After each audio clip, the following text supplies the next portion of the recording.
Welcome to Pastor's Chat today. We're looking at Joshua chapter 5, and yesterday we began talking about the first 9 verses where the people of Israel have crossed the Jordan River miraculously. They're getting ready to conquer Jericho, fight the giants of the land, and claim their inheritance that the Lord gave their fathers centuries before. But first they needed to do something.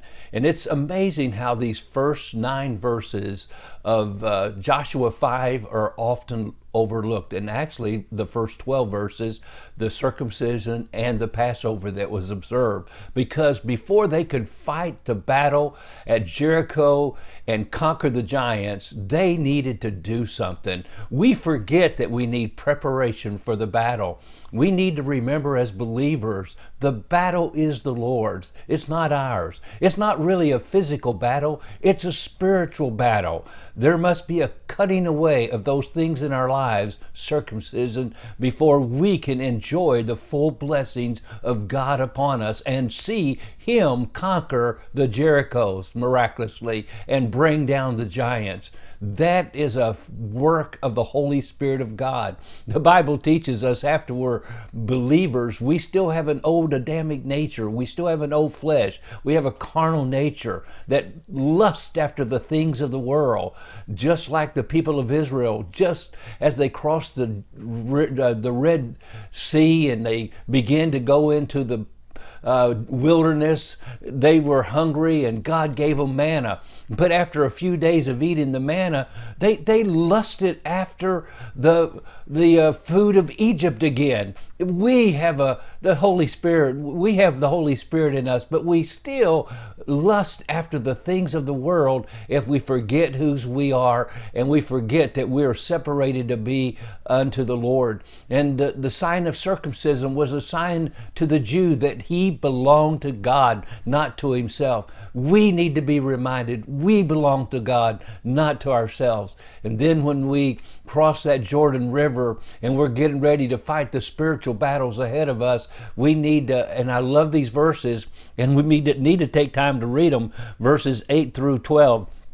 Chapter 5, and so it was when they had finished circumcising all the people that they stayed in their place in the camp till they were healed. And you have to understand that took faith, because the people of Jericho, if they would have seen these men of Israel hurting and in pain and unable to fight, they would have come after them. So they had to wait in faith for God to heal them before they could fight this battle at Jericho. Then the Lord said to Joshua, "This day I have rolled away the reproach of Egypt from you."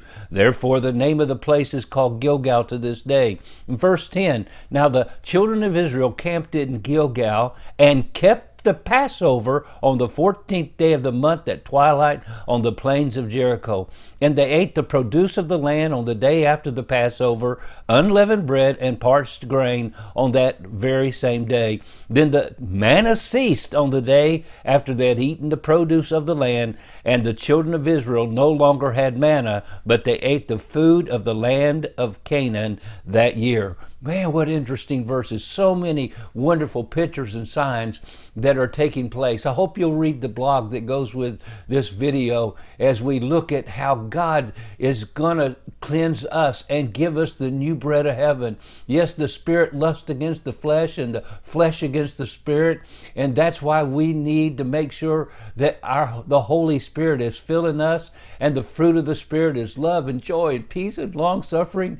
And we remember we wrestle not with flesh and blood, but with principalities and powers and spiritual wickedness in the heavenly places. And the Passover, just like circumcision was a reminder that they were God's people, the Passover reminded them it was only through the blood that they could be safe from the enemy of death. And my friend, we need to be reminded the death, burial, and resurrection of Jesus Christ. The old manna is now gone. The new manna, Jesus himself, his resurrection, his power lives within us. I'm crucified with Christ. Nevertheless I live. Yet not I, but Christ lives in me. Boy, these are exciting verses. Hope you'll study them carefully. We usually overlook these to get to coming, bringing down the Jerichos and fighting the giants. But these are important preparation for the battle. God bless you, and you have a wonderful, wonderful day.